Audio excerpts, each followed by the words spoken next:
दोस्तों, जहां हम पिछले 2 हफ्तों से चंद्रयान 3 के विक्रम लैंडर और प्रज्ञान रोवर के जागने की उम्मीद में लगे हुए थे, वहीं भारत का दूसरा स्पेस मिशन सूरजयान यानी आदित्य L1 चुपचाप सूरज की तरफ अपनी राह में आगे बढ़ता जा रहा था। और अब उसने ऐसा कमाल कर दिखाया है कि पूरी दुनिया में एक बार फिर से इसरो का नाम का डंका बजने लगा है। सभी स्पेस एजेंसीज भारत के सूरजयान के लिए तालियां बजाते हुए नहीं थक रही है और चंद्रयान 3 के बाद एक बार फिर से सूरजयान ने हर भारतीय का सर गर्व से ऊंचा कर दिया है। तो आखिर 30 सितंबर के दिन इसरो ने आदित्य L1 का ऐसा कौन सा बटन दबाया कि इतिहास रच गया? और आखिर इस वक्त भारत का यह अंतरिक्ष यान कहाँ है? जानने के लिए वीडियो के अंत तक बने रहे।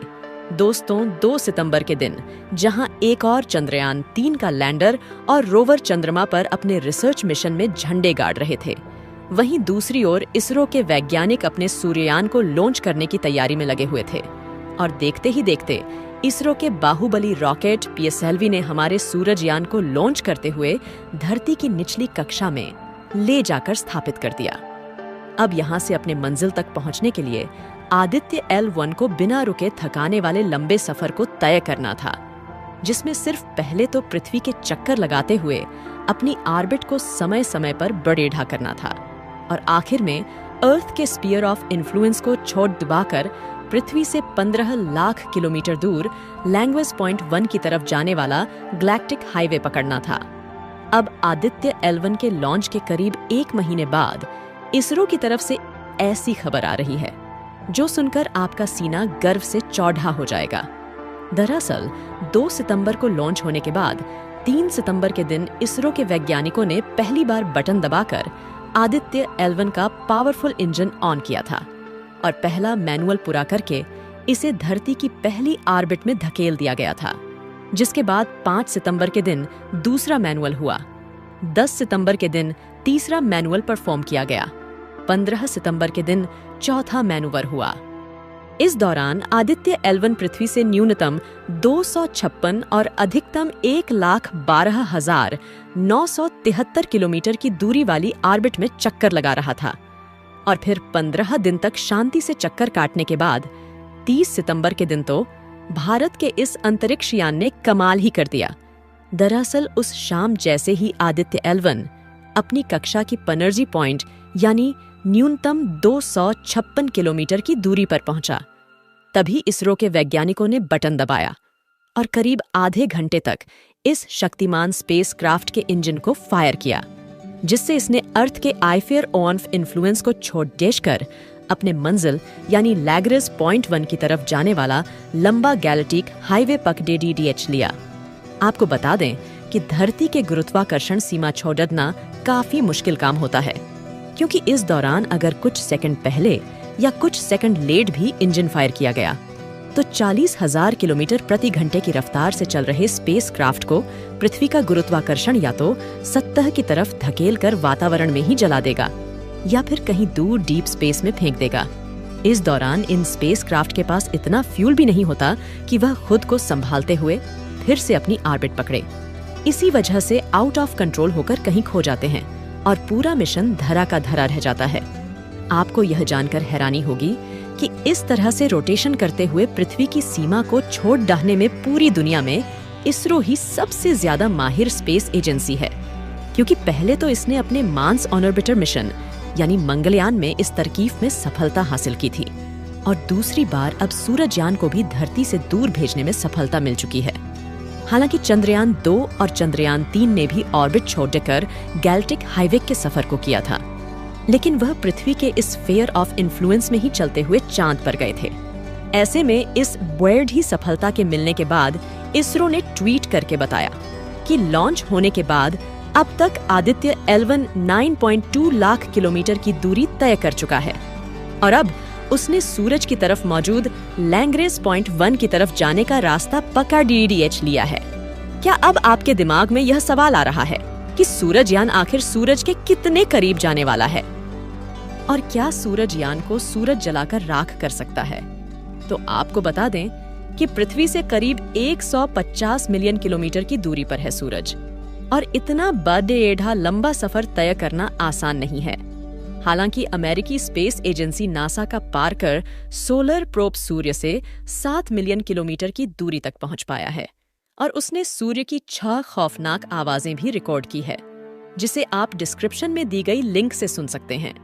खैर, भारत की बात करें तो भारत आदित्य L1 को सूर्य के इतना करीब नहीं भेजने वाला है, बल्कि इसरो ने अंतरिक्ष में एक ऐसा पॉइंट ढूंढ निकाला है जिसे हैलो ऑर्बिट में आदित्य L1 अपने अगले कई साल तक बिना फ्यूल के चक्कर काटता रहेगा और 24 घंटे 365 दिन सूर्य की ऑब्जर्वेशन कर पाएगा। जी हाँ, लैंग्रेस पॉइंट 1 नाम की इस जगह पर कोई ग्रहण नहीं लगता, इसलिए इसकी नजर हमेशा सूर्य पर बनी रहेंगी। वहीं यह बिंदु पृथ्वी से और सूर्य के बीच टोटल डिस्टेंस के करीब 1% यानी 1.5 मिलियन किलोमीटर की दूरी पर है। यानी सूरज यान पृथ्वी से 15 लाख किलोमीटर दूर मौजूद लैंग्रेज पॉइंट 1 पर जाने वाला है और यह सफर तय करने में करीब 4 महीनों का समय लगेगा।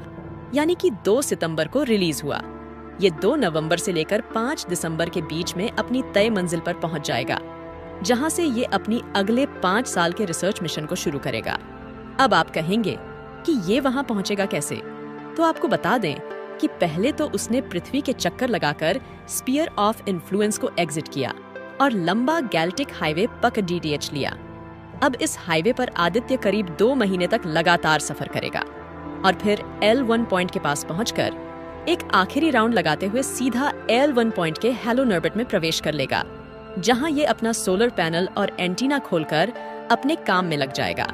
साथियों, अब इस मिशन के लक्ष्य की बात करें तो इसका सबसे बेरिहा ऑब्जेक्टिव सूर्य के कोरोना से जुझी मिस्ट्री को सॉल्व करना है।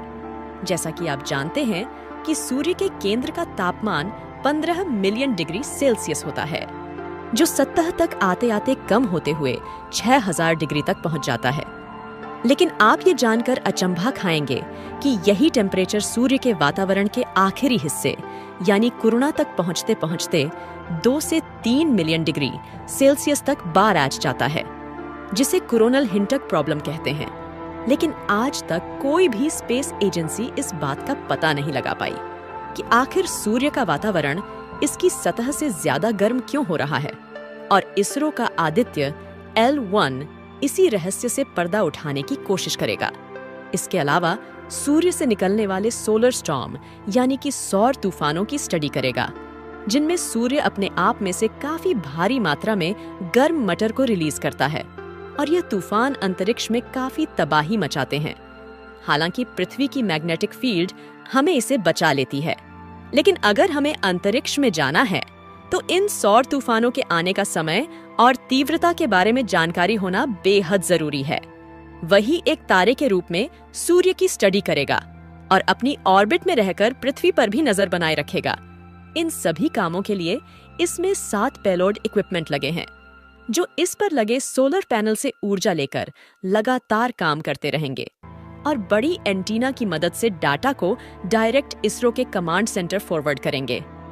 दोस्तों, भारत के इस मिशन को लेकर एक बड़ी खबर यह भी है कि 2 सितंबर के दिन लॉन्च होने के बाद 4 सितंबर के दिन आदित्य L1 अपने लगे कैमरास से खुद इसकी सेल्फी ली, जिसमें इसके VAC और सूट इंस्ट्रूमेंट दिख रहे थे, जिन्हें अंतरिक्ष के कम ज्यादा तापमान और हानिकारक रेडिएशन से बचने के लिए उन पर गोल्ड वाली मल्टीलेयर इंसुलेशन कोडिंग लगाई गई है। वहीं उसने पृथ्वी और चांद की एक साथ खूबसूरत तस्वीर भी क्लिक की है, जिसमें आप देख पाएंगे कि पृथ्वी का जो हिस्सा चमक रहा है वहां सुबह है और जो हिस्सा अंधेरे में रखा हुआ है वहां रात है। वही रात वाली तरफ पृथ्वी से थोड़ा दूर चमकता हुआ बिंदु जो दिख रहा है वह चांद है। तो दोस्तों, अगर आप चंद्रयान 3 की तरह सूरजयान को भी सपोर्ट करने वाले हैं तो कमेंट बॉक्स में इसरो को अपनी शुभकामनाएं जरूर दीजिए। वीडियो पसंद आया हो तो जल्दी से लाइक और शेयर कर दीजिए। साथ ही ऐसी रोमांचक वीडियो देखने के लिए हमारे चैनल को सब्सक्राइब करके पास वाली घंटी जरूर बजा दीजिए। धन्यवाद। जय हिंद।